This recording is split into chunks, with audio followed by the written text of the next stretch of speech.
I've moved out, so your house is gone. It must be tough without a place to call home, my mother-in-law said happily on the phone. I just responded with a quiet, She continued, enjoy your life in your new home. I replied, yes, thank you, and please never come back to my house. After all, you'll be getting a divorce. Then she hung up. I stood at the airport, feeling not angry, but happy. I clenched my fist in a small victory and walked home feeling light. My name is Emma. My husband, David, had to go work abroad soon after we got married, so we had to live apart for a short while. David and I had been dating for 5 years before we got married, and we had lived together too.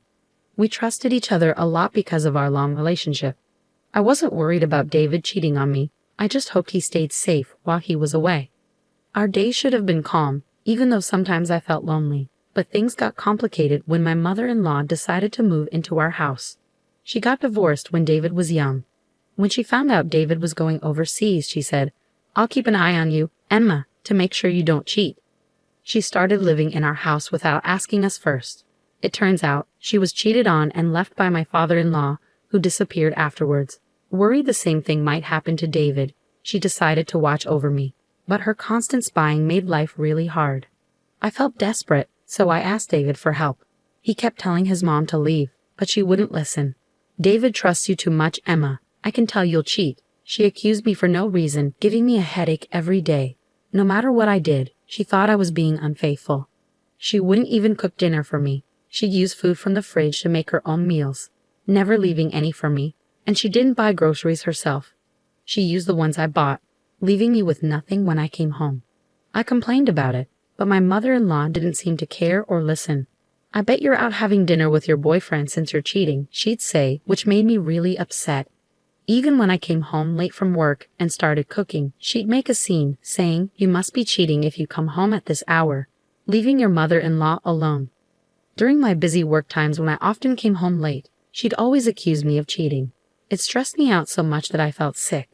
Please, I'm begging you, just leave. I'm not cheating. I really love David, I told her. David, who was too busy to come back to the U.S., tried his best to get his mother to leave, but her response was disheartening. So you want me to leave that badly? You must be cheating after all, she said. At that point, I could only sigh. On my day off, I went out to meet a friend, and once again my mother-in-law accused me of cheating. She was determined to catch me in the act and clumsily tried to follow me. She hid behind lampposts and her house's brick wall, trying to stay out of sight. I just ignored her and went on with my plans. I met up with my friend at a cafe, grumbling quietly so my mother-in-law wouldn't hear. Suddenly, I saw flashes of light. She was taking pictures of me. My friend, Abby, who I've known since our student days, looked suspicious and asked, "What's that?" Abby, being tough, started to get up, saying, "Should I say something to her?" But I quickly convinced her to stay seated. No, please stay, Abby." Abby had a pixie cut and wore street-style clothes, which made her look a bit like a man. I joked that my mother-in-law might have thought she was a guy, which made Abby burst out laughing. Finding the situation amusing, Abby leaned closer to me, pretending to hold my hand to tease my mother-in-law. Each time my mother-in-law took a picture, she seemed thrilled, snapping away while her nostrils flared with excitement. It was so ridiculous that I couldn't help but laugh along. After witnessing my mother-in-law's silly antics, I felt relieved and went shopping with Abby before we said goodbye. But as expected, my mother-in-law followed me home, hiding behind lampposts and walls just like before. Sometimes I'd play a quick game of red light, green light with her, and she'd scurry off to hide. It was amusing, and I found myself joining in her ridiculous game. I couldn't help but think how foolish she was to believe that I didn't notice her following me. When I got home and started taking off my shoes, she rushed in excitedly. If she was tailing me, she could have at least waited a bit before coming back. I was surprised when she showed me a disposable camera. "Emma, I finally caught proof of your cheating. I'm going to send these to David, so get ready." "Oh, really? Good luck with that," I said casually, which she didn't like. She spent the rest of the time buzzing around me like a nagging child. "Are you okay with this? It's proof of cheating. Your face and his are clear in the photos." But I just calmly kept saying, "That's fine." It was unfortunate that Abby's appearance sometimes led to her being mistaken for a man, but David knew her well from before we got married. So even if my mother-in-law sent a photo of me with Abby to David, He'd probably recognize her as just a friend. Despite enduring my mother-in-law's ridiculous schemes, I suddenly had to go on a business trip overseas. It was a shame I wouldn't get to see David because it was in a different country, but it couldn't be helped. I told my mother-in-law about my trip, although I didn't ask for her opinion. But in her mind, it seemed like a romantic getaway. As I got ready for my trip, my mother-in-law smirked and said, "It'll be a big problem if you come back pregnant from your romantic getaway. David hasn't seen you in a while, so it won't be easy to pretend the baby is his." Her distasteful thoughts made it pointless to argue back. I replied casually, "Yeah, it's just a business trip, not a romantic getaway," and headed off. The trip was really busy, and the days passed by quickly in a blur. When I finally got back to the US, I was exhausted. My boss, who had also been on the trip, seemed tired too and went home. I had planned to grab some duty-free sweets before heading home, so I took a break on a bench. Just then, my phone rang. It was Abby calling, and she had something surprising to tell me. "Hey Emma, welcome back. There's something I need to tell you. Your mother-in-law showed up at the company where I work." "What?" "Abby's family's company isn't the kind of place just anyone visits." Hearing that my mother-in-law went there made me really angry. Abby explained how she handled the situation and asked if she went too far. I replied, "No, I think it was just right." After laughing and ending the call with Abby, I was about to leave when I got another call from my mother-in-law. "Emma, you should be back from your trip now. Did you enjoy your affair trip?"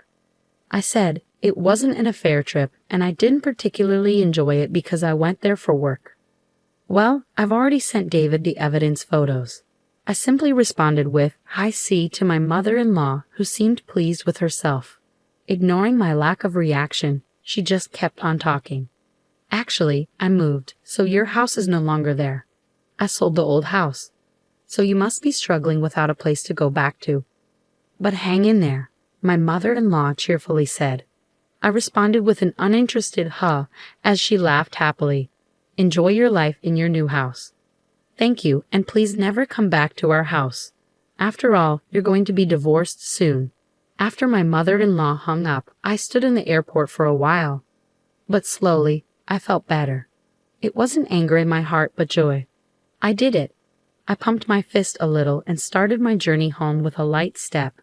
Of course, I was going back to the house my mother-in-law claimed she had sold. Maybe she had taken out the furniture. Even though a lot of things were missing, I accepted it as a parting gift. I quickly called a locksmith to replace the front door lock, ensuring my mother-in-law couldn't get in even if she tried to return. Then I sprawled out in the living room, basking in the freedom I had finally achieved. Inside the house, I pumped my fist again and shouted, "I did it." The next day, I received a call from my mother-in-law. "What's wrong?" I asked her with a hint of malice. She sounded flustered and trembled as she spoke. "Actually, I thought I sold the house, but it turns out I didn't. It seems I borrowed money without realizing it. Debt collectors are coming, and it's really scary." "That sounds terrifying," I replied, realizing that the company she unknowingly visited, thinking it was Abby's parents, was actually a real estate company on the surface, but secretly involved in loan sharking. According to Abby, they had warned her multiple times that the house couldn't be sold. The house was in David's name, so she couldn't just sell it on her own. After being rejected by all the real estate agencies she approached, she ended up at the company run by Abby's parents. Desperate to sell the house, they gave her a promissory note to sign, without her realizing the true implications. The document obligated her to repay a large debt, with the daunting requirement of $1,000 to be paid every day. She managed to pay off the debt collectors for today, but she didn't have the means to come up with that amount every day from tomorrow onwards. So she came to me in tears, pleading, "Please, Emma, you have to help me. The debt collectors have been pounding at my door since dawn. It's terrifying. I can't sleep well, and I don't have much money. I used the borrowed money to buy a new house, so I don't have any savings left. How about this? Please transfer $10,000 to my account every week until I've paid off the debt." But honestly, do you think there will ever be a day when we can pay off this company's debt? Even if we combine my income with David's, it's impossible to come up with that much money every week. I'm sorry, but your only option is to work hard and earn it yourself. What? Like there's a job out there where I can make $1,000 every day. Well, why not try talking to the company you borrowed money from? Maybe they can help you find a good job. I meant it as a joke, but my confused mother-in-law responded, "Really? Then I'll go and see," and hung up. I sighed to myself, realizing there was no stopping my mother-in-law now. Later, I heard from Abby that my mother-in-law had suddenly shown up at the company and said, "I have no choice but to work because I have no money. Is there a simple and easy job where I can earn more than $1,000 a day?" Abby and her team managed to find my mother-in-law a job, but it wasn't what she expected. The company was one where many employees lived in rundown shacks serving as dormitories. At this company, the workers toiled tirelessly day and night, often doing physically demanding labor. Even elderly individuals were pushed to work relentlessly. My mother-in-law seemed to be working herself to exhaustion. The workplace dormitories were fenced in with barbed wire, resembling a prison, and employees were blindfolded and transported to and from work in vans, leaving them unaware of their location. "She'll be free, won't she? She can pay off the debt, if that day ever comes," Abby said with a smile. "She's a dear friend of mine, but I can't help feeling a bit frightened for my mother-in-law." Several weeks after my mother-in-law disappeared, David's overseas assignment ended, and he returned home. When I explained what had happened to David, he simply said, "There's nothing we can do about my mom. All we can do is wish her well from a distance." It became clear that David never really got along with his mother. While he tolerated her because she was his mother, it seemed he had run out of patience with her constant suspicions about me, his wife. When I asked David of the supposed evidence photos of my infidelity, he said, "Oh yeah," as if he had forgotten, and handed me a photo from his bag. "That's Abby, right? I have no idea why my mom would think this is proof of infidelity. I actually had a big argument with her on the phone. I told her I'd cut ties as she kept suspecting you, Emma, but she wouldn't listen.